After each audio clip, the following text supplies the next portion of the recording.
Late night taco delivery. Late night taco delivery. Late night taco delivery. Good evening, ladies and gentlemen, and welcome to Late Night Taco Delivery. I am Daniel Gill, And I'm Jonathan Knoll. and we're here to talk about nerd stuff. As always. Yay! So, a lot of you may be wondering, if you don't already follow us, why there wasn't an episode last week. That would be because Jonathan derped.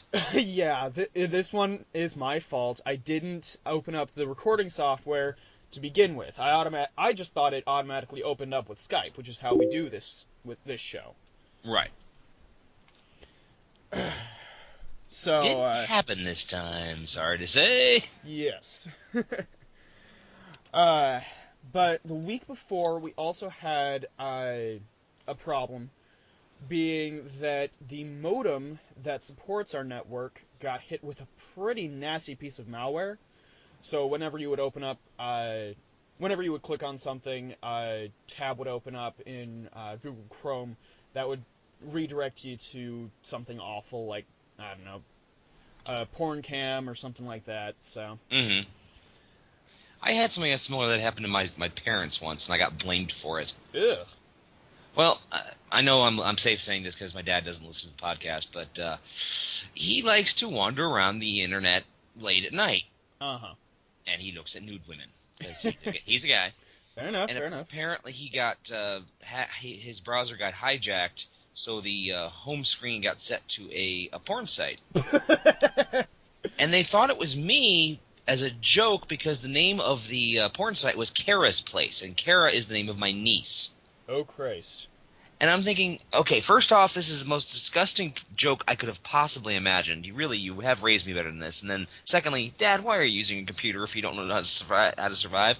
So this was about the time my dad finally started agreeing. Yes, I do know how to use computers, and yes, I do know how to fix them. Sorry. And ever since then, it's been a bane to your existence. Yeah. How do I do this? How do I do that?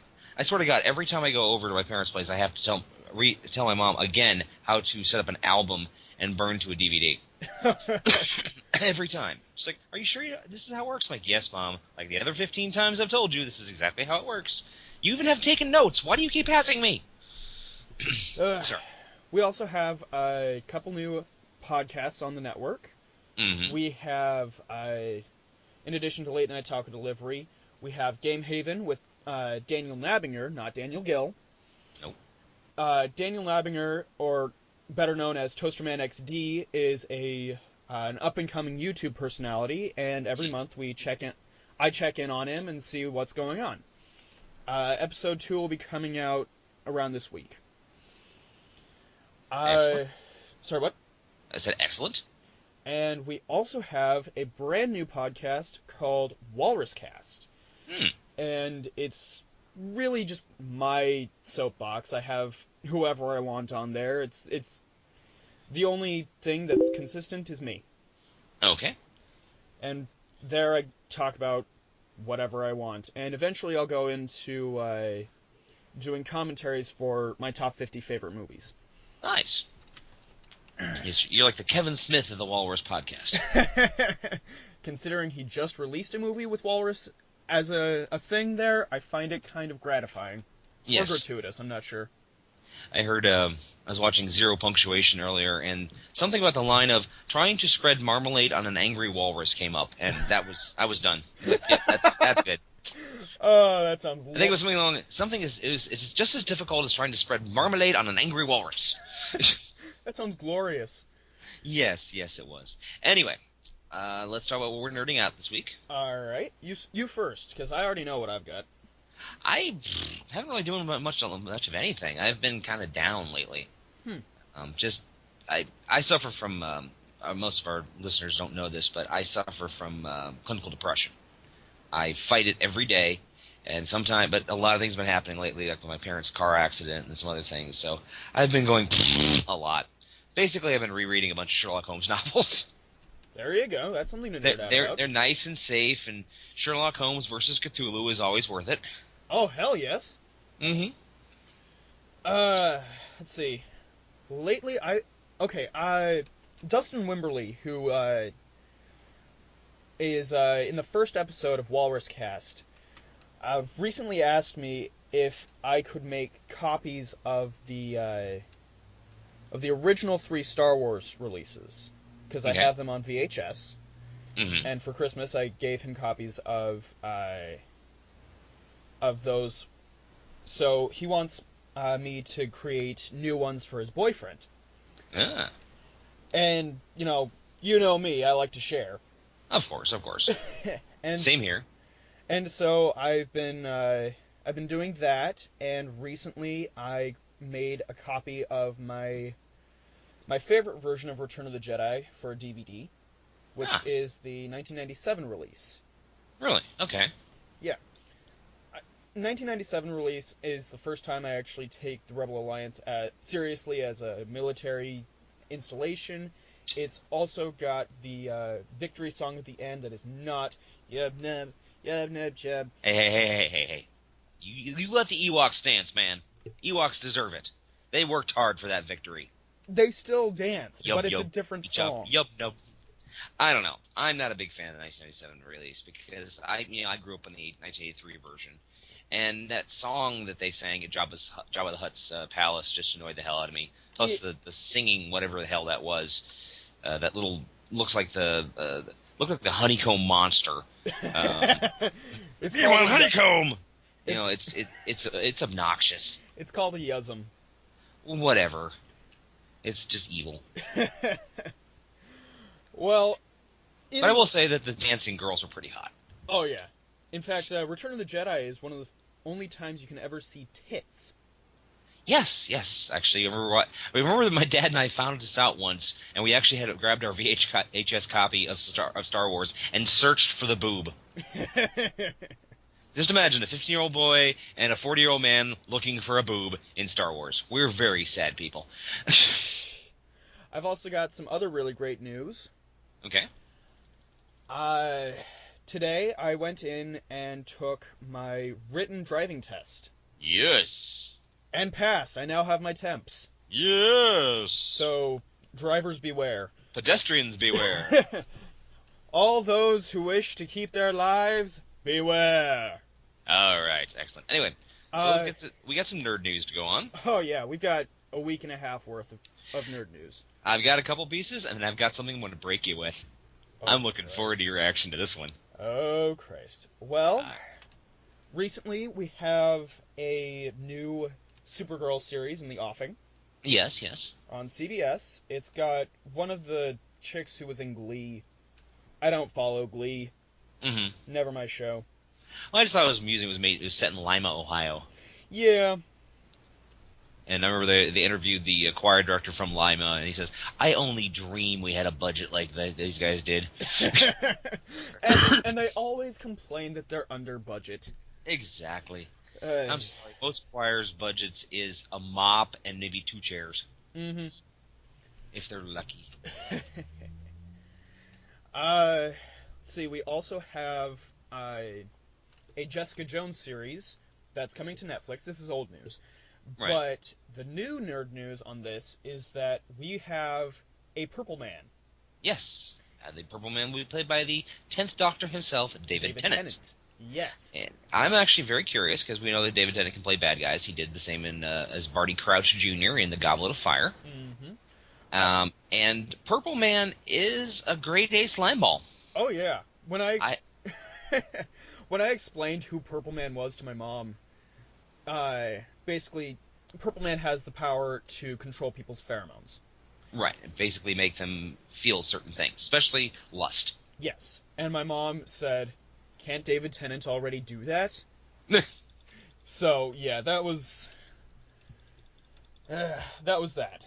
Yeah, I've actually read the original, some of the original Jessica Jones comics that this is all being based on. And the thing was, it was actually originally not a mature audiences only series. Mm-hmm. And since they're having the Jessica Jones, Daredevil, Power Man, what's the fourth one? I can't remember. Jessica Jones, Daredevil, Power Man, and Black Panther's getting his own movie. Okay, but anyway, in the comic book series, Power Man and Jessica Jones become kind of an item, Yes. And they actually have a sex scene in the comic where, let's just say Power Man misses, and as Kevin Smith would say, goes right up her rusty wagon wheel. Much to her great discomfort. Yes, she is. And not I'm just happy curious about if this. Netflix is going to do this. If Netflix is going to be as dark as the actual comic was. I don't think so, because they're, being a Marvel comic, they're going to try to keep it a little kid friendly. But still, I would giggle.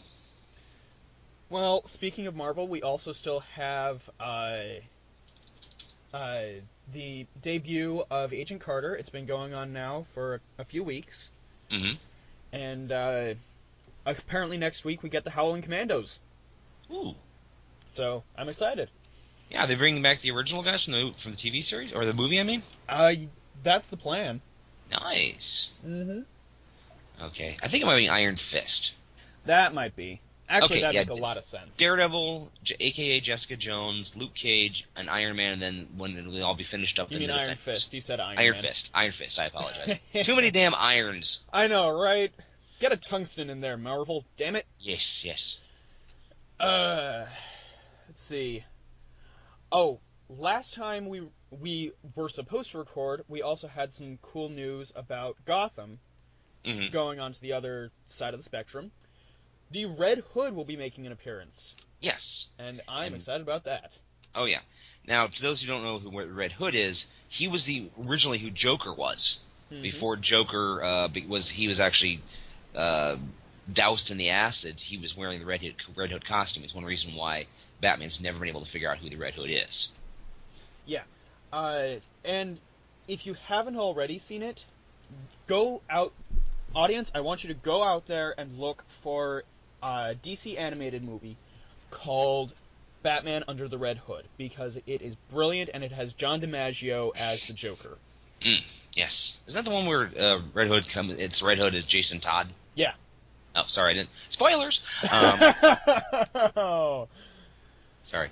The other big news... Okay, first of all, that's not really a spoiler, because everybody knows that by now if they follow comics, but still. Uh-huh. One thing we did talk about Nerd News last week, and I want to bring it up again, is George Lucas is slightly miffed with Disney because he had actually plotted out the next 3 Star Wars movies right before he sold the rights to Disney, and Disney is not using any of his ideas. To which I say, good. Yeah, basically with Lucas going, yeah, I'm like, oh, the poor baby. Yeah. Oh. No, basically one reason I really hate the prequels so much is because they're not very well written. And people say, well, the original Star Wars movies were really well written, and George Lucas did those. No, he provided the story with a lot of input from Lawrence Kasdan. Lawrence Kasdan, who has written some amazing films like L.A. Story and Silverado. He also did Raiders of the Lost Ark. Exactly. And also George Lucas worked with a guy named Joseph Campbell, who was one of the leading experts on the mythic stories of the hero journey, which is essentially what is the Star Wars is it's a hero's journey. I mean, everything from the wise old mentor, the sidekicks, the journey into the underworld, the redemption, etc., etc. But unfortunately, Joseph Campbell had passed away by the time that George was working on the prequels, and so he was just kind of doing it on his own, and well, it showed. Sometime we'll have to do an episode about the prequels, okay? And now I'm sending you a link. Oh, Christ. There are now My Little Pony blow-up dolls for friendship.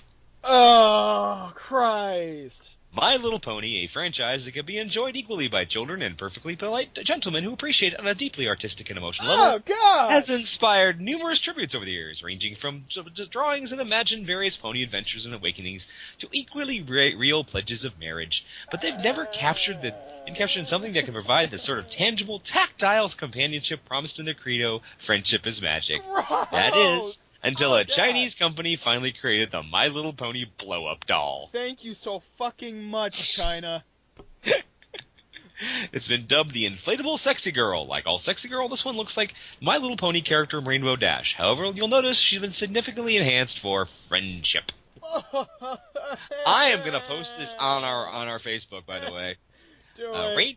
Rainbow now has large breasts for resting your head on in a nurturing way while you discussing your feelings like friends do. But don't worry, she's tastefully covered those breasts with a monokini in case you two want to join your other friends at a pool party. Her legs have also been spread wide so that she can stand upright, so she can look you in the eye, as friends do. This thing is terrifying, and I had to share. Yes, thank you so very much. You're welcome. Look at that shit-eating grin on that guy. Yeah, Oh. I made a sexy pony. One of these days, not on the show though, I will subject you to I Want a Dakamakura for Christmas. It is literally one of the most horrifying things I've ever found on YouTube. It's set to the tune of I Want a Hippopotamus for Christmas, and it just goes downhill from there. Well, that is frightening. For our viewers who are wondering what a Dakamakura is, it's a Japanese body pillow with a character printed on it. They're very popular. Very terrifyingly popular. I mean, I have a body pillow, but I use it because it's comfy, not because I want to express my carnal enjoyment to a cartoon character. Anyway, shall we go on to our theme for tonight? Yes, we shall. Okay, because last week we wanted to do Nostalgia Gone Bad, but we didn't record it, we've decided to just completely skip that one for this time and go on to something else. And this week, it's music. Right. We are recording, right? Oh, of course we are. Okay, I'm just making sure. I'll keep double checking with you every 25 minutes or so, just to make sure. Yep. Okay, cool. No, we were going to talk about Jonathan wanted Nerdcore music, which is bands that create music that is inspired by various fandoms and properties and such. And I also wanted to bring into, give props to the creators of all this with progressive rock.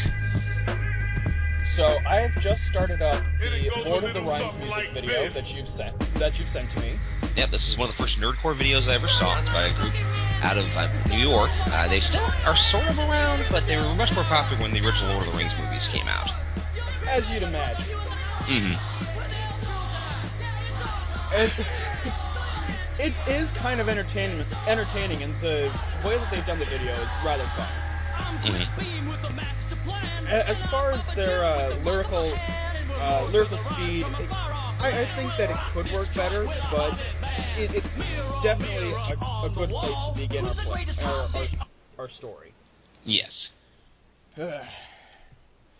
So, I guess really what we should do though is give props to the beginning, or really the original Nerdcore. Right. Which, and what would you consider the original Nerdcore? Well, I think that we have to start with the coiner of the term, one Mr. MC Frontalot, who I have actually seen in concert. Really nice guy. Okay. So, let me play a clip of his? Yep, this is from Nerdcore Rising. Okay. Basically his title track. Nerdcore. Now, you must understand, I can't hear what you're playing. Yeah, I know. So you're gonna have to, when the songs are over, you can cut off. Just let me know, so I'm not just sitting here going derp a derp a derp. No, it's quite all right, and it'll still play even if we are talking. Okay. So that's it. The way I found this all out is because during our He-Man She-Ra Christmas special debacle, you sent me a link, and I played it, and then afterwards I listened to it again, and I found out that it had recorded that as well. Okay. So we can speak over this all we want. Okay. But yeah, so MC Frontalot, coiner of the term nerdcore, or nerdcore hip-hop,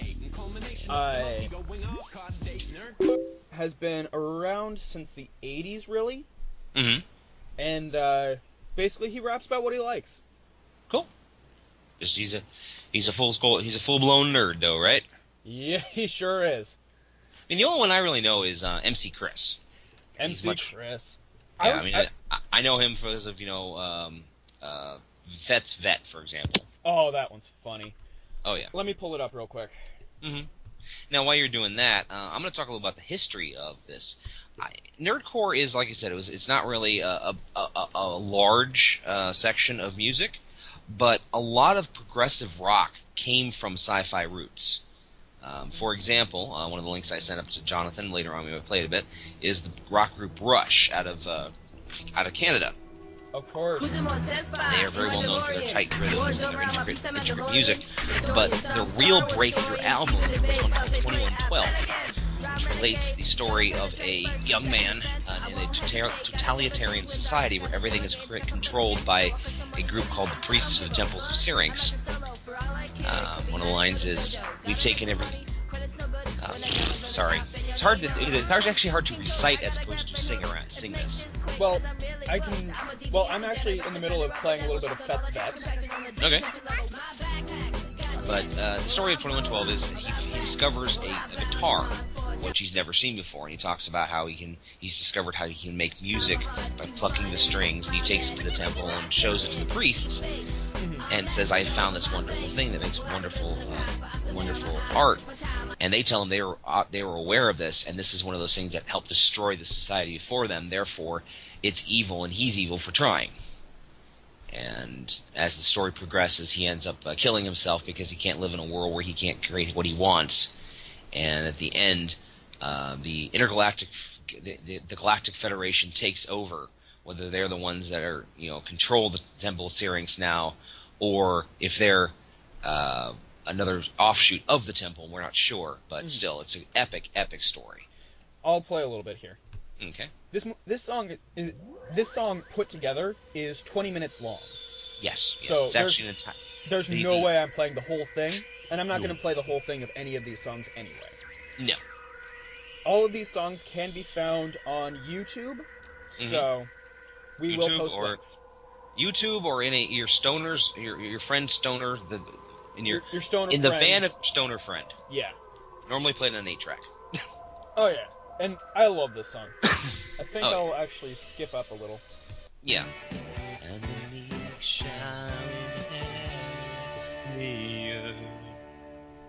Actually, it was funny. I remember watching when Rush got inducted into the Rock and Roll Hall of Fame, finally, a couple years back. Foo Fighters ended up playing the opening overture while dressed as Rush, circa 1977. Nice. And if nothing else, it proves that they got some musical chops. I mean, the drummer was able to really keep up with everything that Neil Peart did. And for those who don't know, Neil Peart is the freaking drum god. He's the reason I don't play. No, I used to play drums when I was in high school. Oh yeah? I was fairly decent, but I wasn't great. And I could normally keep up with anything that Ringo Starr was doing, or Keith Watts, who played with the Rolling Stones. And then I started trying to progress more to Keith Moon and John Bonham, both with the Who and Led Zeppelin. And I was kind of getting it, and then I made the mistake of trying to play Rush. And when it switched, when it switched from 5/4 to 7/8 to 13/4 or whatever, I threw my sticks at the wall in frustration, saying, "I give up. I'm done. There's no way I can even compare to him." So I gave up. Here it is. Yay! Yes, there's also Genesis was big on sci-fi music back in the day. That Peter Gabriel. Right. A lot of people don't seem to know that these days, but then again, most people don't know who Genesis are these days. Right. But there was Peter Gabriel originally was the lead singer and songwriter of Genesis. He then went off to do a lot of other stuff. His own weird shit, and he was really good at it. And then Phil Collins became the lead singer, and they became a much, much more pop band. And I'm not sure it's a good thing, but it definitely shows a distinction between two sides of a band. Oh, yeah. And you go from, Supper's Ready, which is like a 22-minute-long epic, to I Can't Dance. There's a bit of a change there. Yeah. After that, I don't think we really should bring Queen into this. I mean, if you don't know who Queen is... I feel sorry for you if you don't know who Queen is. But they what were never rock really have you been living under if you don't know who Queen is? Anyway. Exactly. But yeah, they didn't really do a lot of sci-fi stuff. No, they didn't. I was thinking more Blue Oyster Cult. Right, and you actually sent me a link for this one. Yes, I sent you Veteran of the Psychic War and Vengeance the Pact, which actually has a funny story behind it. Blue Oyster Cult was featured in the 1981 animated film Heavy Metal. And they were contracted to write a song for them, for the movie. And they wrote Vengeance the Pact, which was actually not used in the film because it revealed the entire plot of the final sequence of the film. Huh. Well, I'm using Veteran of the Psychic Wars. Okay. Great song, great song. Blue Oyster Cult is also really, really well known for the song Don't Fear the Reaper. Don't Fear the Reaper, Godzilla, which we were playing. I remember last year when Walmart was showing Godzilla on the big televisions, using it to test out, advertise. Every time I was stuck down at the corner of the store, I just couldn't help myself going, "History shows again and again how nature points out the folly of man." Godzilla! And of course, customers were laughing left and right. Of course, so for me, anytime I hear Godzilla, I automatically think Godzilla and Godzilla. God, I actually watched some of that. It was awful. Oh, Godzilla was not exactly designed to be a great movies. They were just silly. Yeah.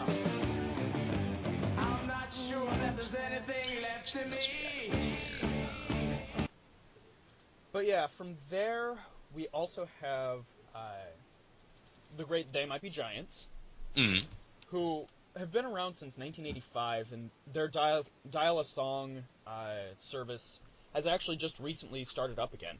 You can actually watch them you can listen to them on the phone, or you can watch them online. Let me pull up Birdhouse in Your Soul. Yes. Also, I just want to give a shout-out to Led Zeppelin. Even though they weren't sci-fi, they were heavily influenced by J.R. Tolkien, as were many hippie bands back in the 60s and 70s. And Gollum and the Ring Riders do get shout-outs in various songs, including Ramble On, and the Battle of Evermore has been,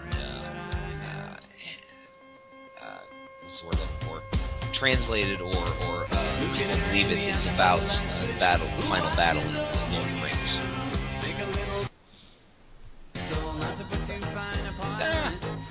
This song, Birdhouse in Your Soul, though, has one of the weirdest videos I've ever seen. I'm not sure if I've actually seen the video. Oh yeah, let me send you a link here. Okay. I'm not a friend, I'm not sure.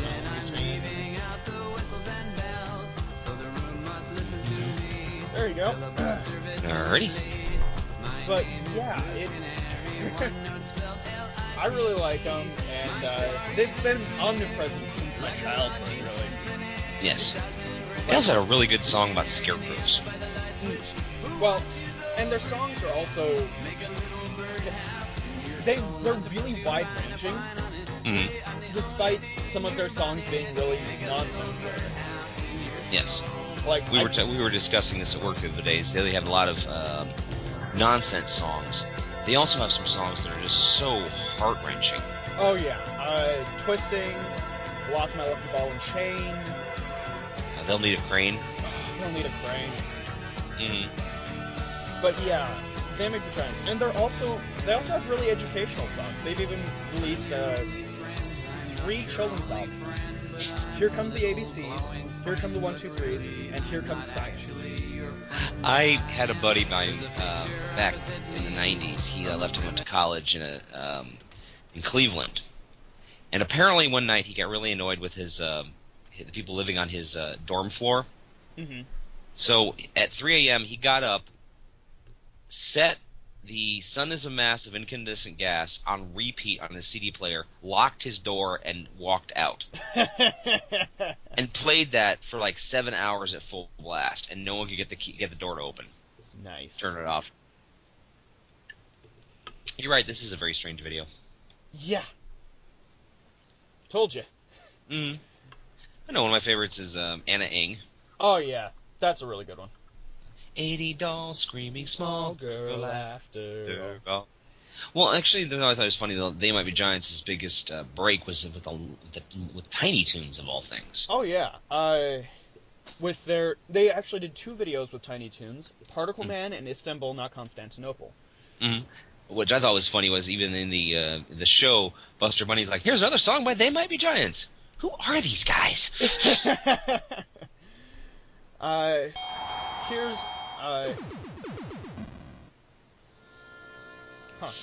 Anyway, here's Istanbul, Not Constantinople. And I'll send Which is a cover of an original song. Is it really? Yeah. Istanbul, hold on. I know it was like the College Men or something. Give me just a second, I'll look it up. It's a swing tile. It was called The Four Lads. Huh. It's originally recorded by a Canadian group called The Four Lads on August 12, 1953. It reached the Billboard magazine's charts on October 24, 1953, and it peaked at number 10. And then, obviously, They Might Be Giants hit it, and it was much more popular, much more well-known. Well, they also did a cover of a song called Don't Let's Start. Don't let's start. That's a cover? Yeah. Really? Yeah, I actually used to have the original on my iPod. I remember New York City was a cover as well. Yeah. And I love New York City. Oh, there's just a lot of great. They Might Be Giants, and okay, if we're going to talk Nerdcore, you have to bring up the original Nerdcore band. You know, the band that defined Nerdcore. Being? Are we not men? No. We are Devo! Devo, yes. They were a band out of Kent State, actually. Let me pull up Whip It. There you go. That's the most popular song, obviously. But no, they originally started as a band that was everything. They were dead set against everything that was rock and roll, which is hilarious. They were like, we want to make songs that will anger and confuse people, and also use these songs to make lots and lots of money, which is why they have gleefully sold Whip It to numerous commercials. Oh yeah. I also remember. Go ahead. It's funny that we should bring up Whip It because recently it was used in a review of The Passion of the Christ. Guess who? Yes, it was Hagen. Oh yeah, her scary chick. I think she's a chick. She should be a guy. She is. I can't tell. She terrifies me. Anyway, she found out that if you play Devo's Whip It while on repeat while watching the scene where Christ is being whipped, apparently you can listen to this song 15 times. So yeah, have fun, friends. Try it out. It's as weird as the Pink Floyd The Wall matches up with Wizard of Oz. No, Pink Floyd's Dark Side of the Moon matches up with Wizard of Oz. I apologize. Right. Are you familiar with that at all? Yes, I am, actually. Okay, because remember when that first came out in the 90s? That was a big thing. That was like one of the first internet urban legends I ever heard. Pink Floyd's another kind of proto-nerdcore band. Oh, yeah. But, yeah, one of the... I've got a documentary called Ringers, which is about Lord of the Rings fans. Mm-hmm. And they've got some interesting stuff about... there were actually, like, Hobbit-themed rock bands in the 60s and 70s. Huh. Even, what's his name? The guy from Motorhead. Oh, I can see him in my head. The guy with the giant mole on his chest. Lemmy. His name was Lemmy, yeah, and he was actually in a band called Hawkwind, which was inspired by Lord of the Rings. And apparently there was a bar in New York called I can't remember the name off the top of my head, but you had to go downstairs, and the theme was the Green Dragon Inn from Hobbiton. That's really cool, actually. Mm-hmm. You know who else we really should mention? Who's that? The man himself, who recently got who got his album up to number 1. Yep, first time ever that this man hit number 1. Weird Al Yankovic. The man, the myth, the magic, the guy who I look like, apparently. I don't know, I can't see it. That was 50 pounds ago, so... If I ever shave off my goatee but leave my mustache, you may be able to see it. Oh, Christ. Not sure I'm ready for that. No, guys, back in the 90s, people kept saying I looked like Weird Al Yankovic, and it drove me nuts. I'm like, no, I do not look like Weird Al Yankovic. But I had the long hair, and I had a mustache, and I wore glasses, and like I said, it was about 50 pounds ago. And I was at a convention down in Columbus where Dr. Demento was the Toastmaster. Hang on. Finish this story. I really gotta run. Dude, you need to empty your bladder before the damn show. Sorry. Yeah. Anyway, but no, I'm going downstairs. Dr. Demento is walking upstairs. He looks at me and goes, Al? So, when Dr. Demento mistakes you for Weird Al, you have to do something. So apparently I got fat. Anyway, since... Jeez, okay. I don't know what is with John's bladder, but I don't make him laugh that much, do I? Oof. Anyway, other bands that were really, really cool. Let me go ahead and open up my music section here.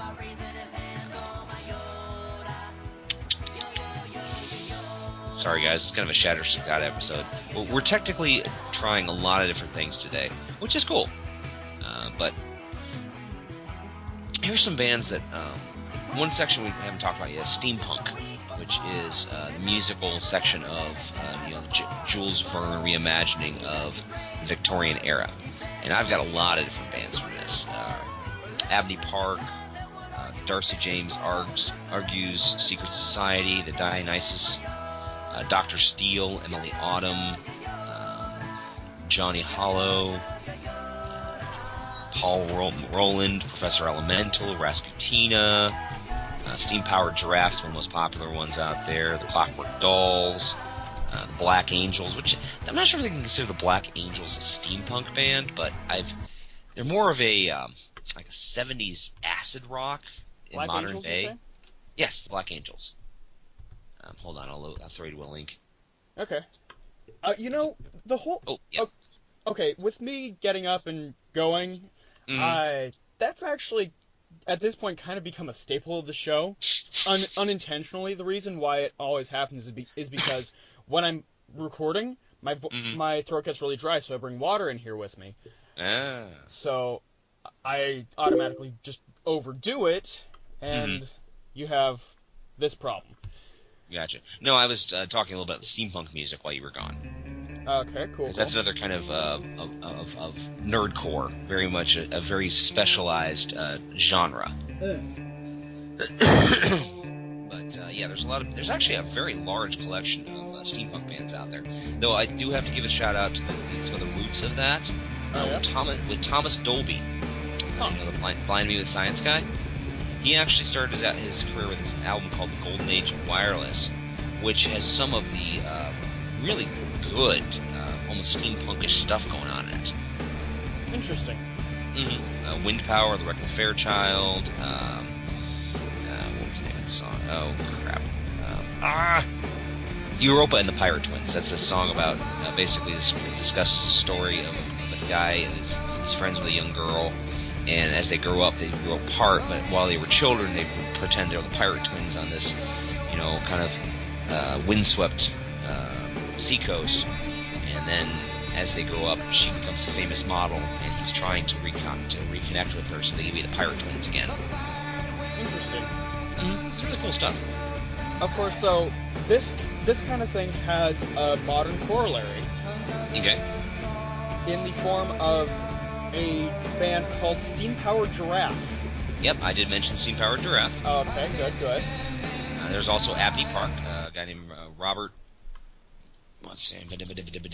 Let me pull up some Steam Powered Giraffe here. Okay. No, I'm friends with the lead singer of Abney Park on Facebook. It's a guy named Robert Brown. He operates out of Portland. Really cool dude. Started out as a goth band, and then sometime in the 2000s they switched over to being steampunk. Huh. They're having a lot more fun. Good.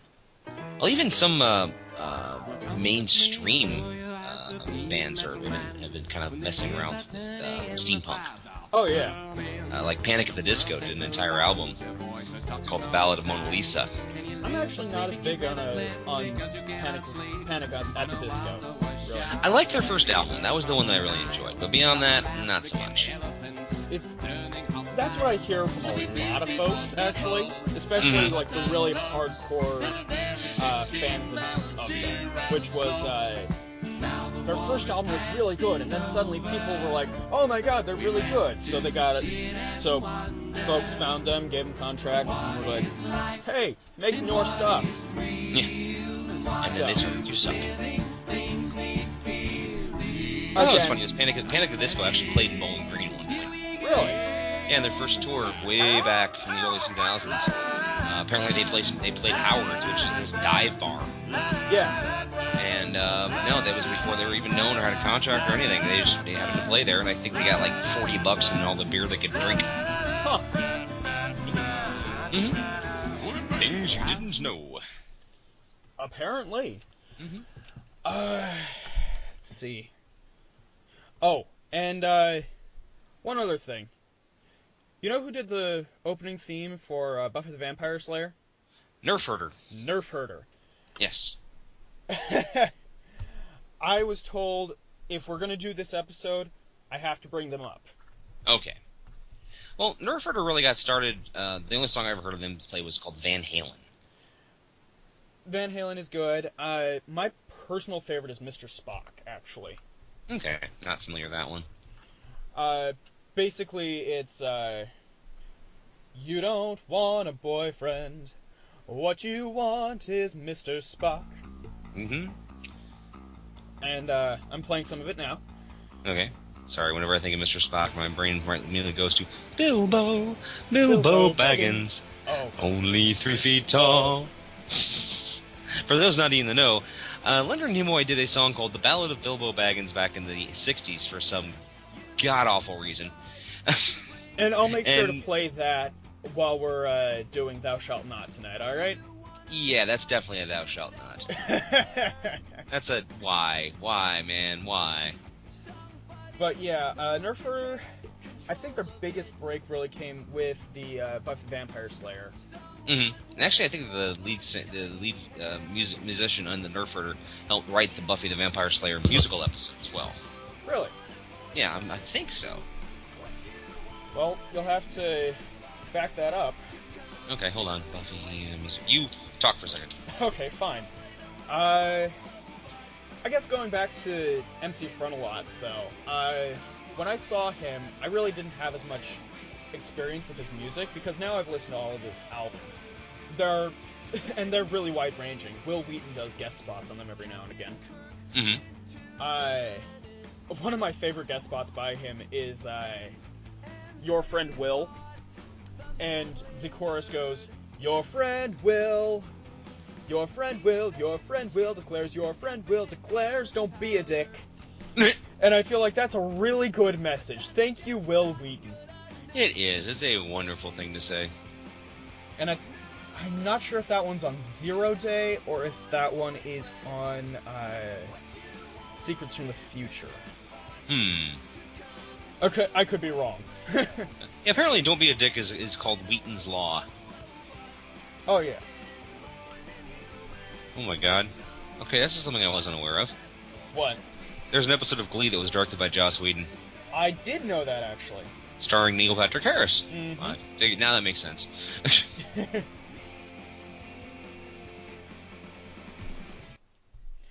But yeah, and really, if we're going to, I guess we should finish off with the other one that you sent me, which one? is Chameleon Circuit. Yes, Chameleon Circuit. We also have to do the Proto Man. We've got to talk about the Proto Man. Right. My first experience with Chameleon Circuit actually came at the hands of one of my friends. Her name is Autumn. Okay. And I listened to the song that we're listening to right now, An Awful Lot of Running.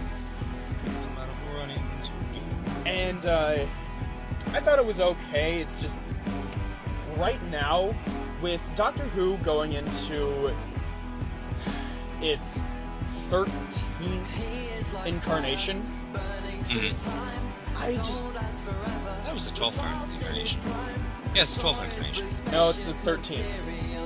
Well, it depends if you listen to when supposedly David Tennant regenerated twice. No, actually, oh yeah, I'm talking the official ones, not the Peter Cushing movie versions. Oh yeah, I wasn't counting those either. Okay. But yeah, basically what I think should happen... Okay. Fans, you're gonna hate me. You're really gonna hate me. Prepare. I think Doctor Who should end. Blasphemy. Yes, I know. But basically, it's gone on for over 50 years. With a very large break in the middle. Yes, but still, we've got 12 actors now playing him. I mean, it was actually supposed to end at Matt Smith. 13. No, yeah, Doctor Who actually has stated in the past that there can only be 12 regenerations. 13. No, it's 12. 13. No, I got a buddy of mine who is just one of the hugest Doctor Who fans ever. Yeah. Generation Doctor Who supposed to have they were only supposed to have 13 regenerations. Point is, they've already gotten to that point. Right. So, what Stephen Moffat has done by adding Peter Capaldi to the roster is cheating. And I'm sorry, but this show already breaks its own rules. Oh yeah. So it needs to find a resolution. Now, if it were up to me, what I would do is I would splinter off a series just for Unit, so that can take care of all of its problems. Mm-hmm.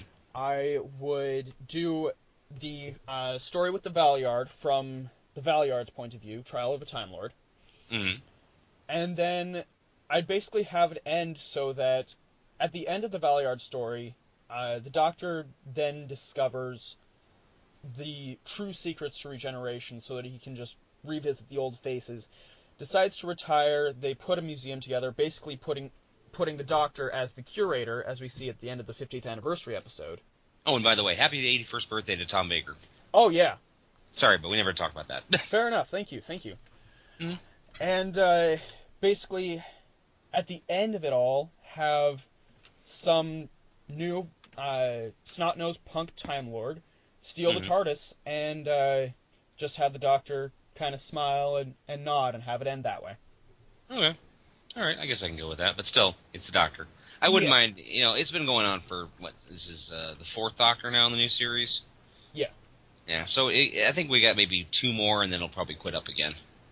Yeah, I don't think we need any more Doctors. We'll find out. Anyway, so who are we on? We were on the Chameleon Circuit. There's like a whole bunch of nerdcore bands for Doctor Who and Harry Potter. Yeah, I think it's Crab and the Goyles or something, and there's also like Draco and the Malfoys. Unfortunately, the only one I know is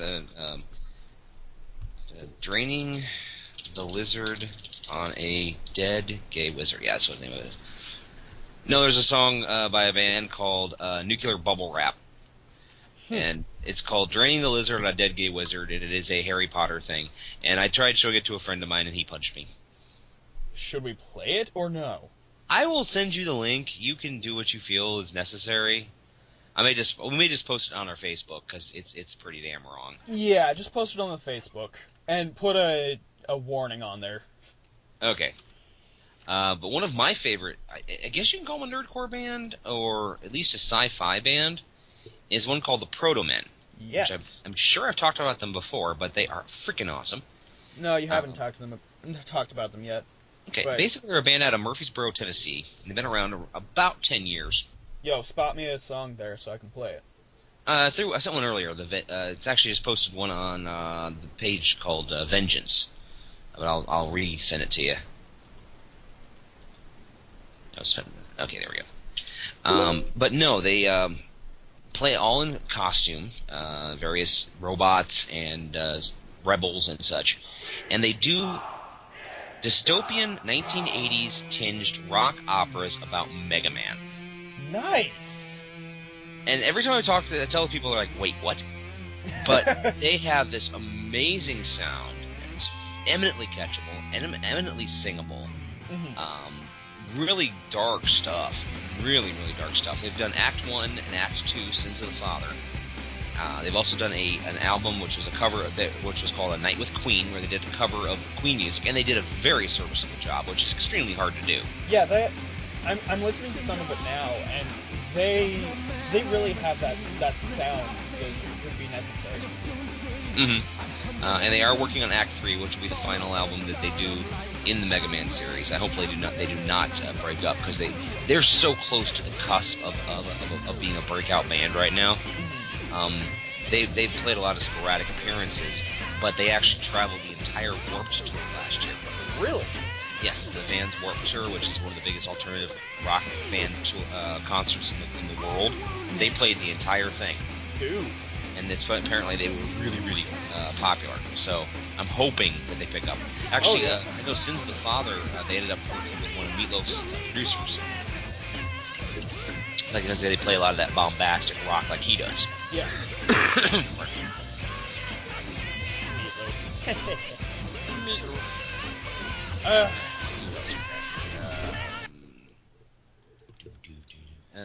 Well, I'm going to mention something that we didn't really talk about much, but Nerdcore also grew out of filk music.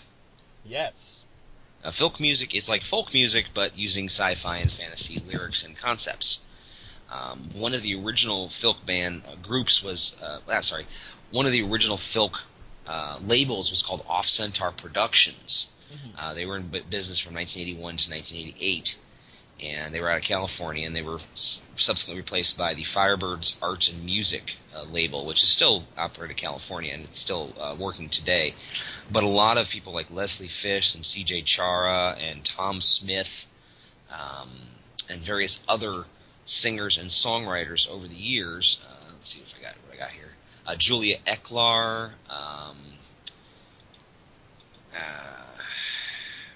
I can't remember all. Sorry, but they played a lot of interesting music. It's a lot of guitar and a lot of just singing with voices.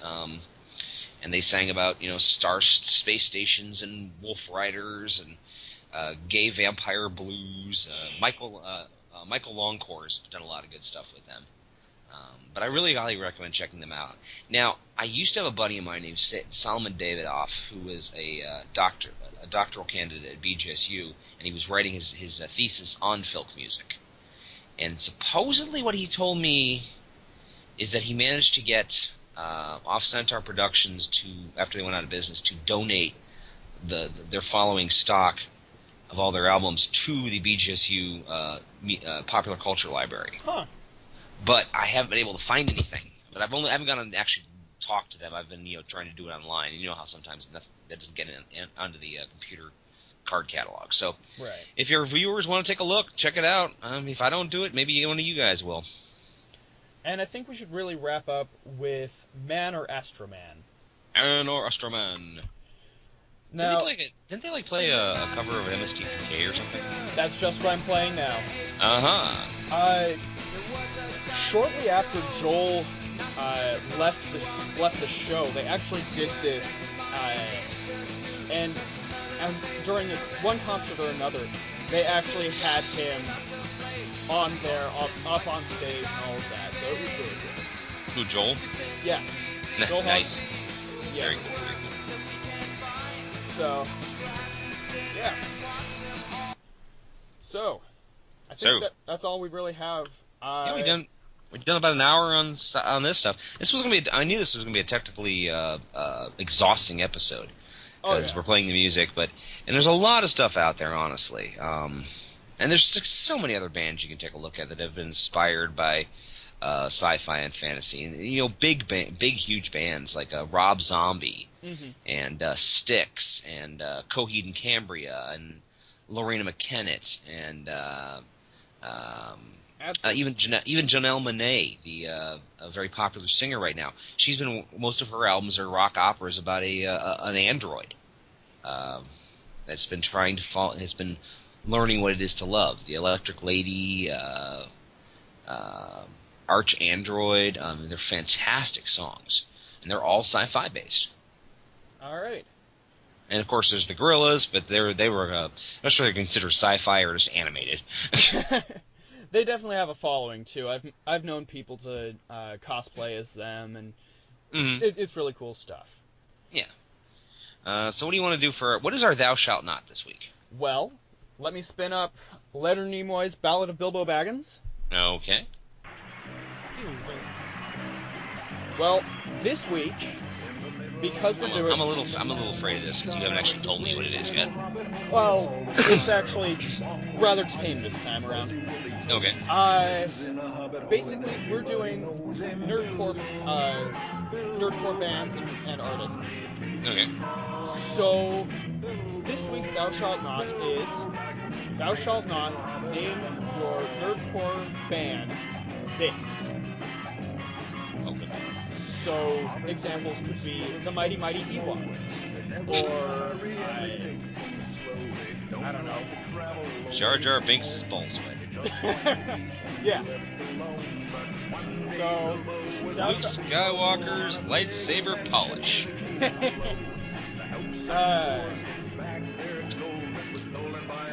Millennium Falcon. The Captain Kirk Phaser Pants.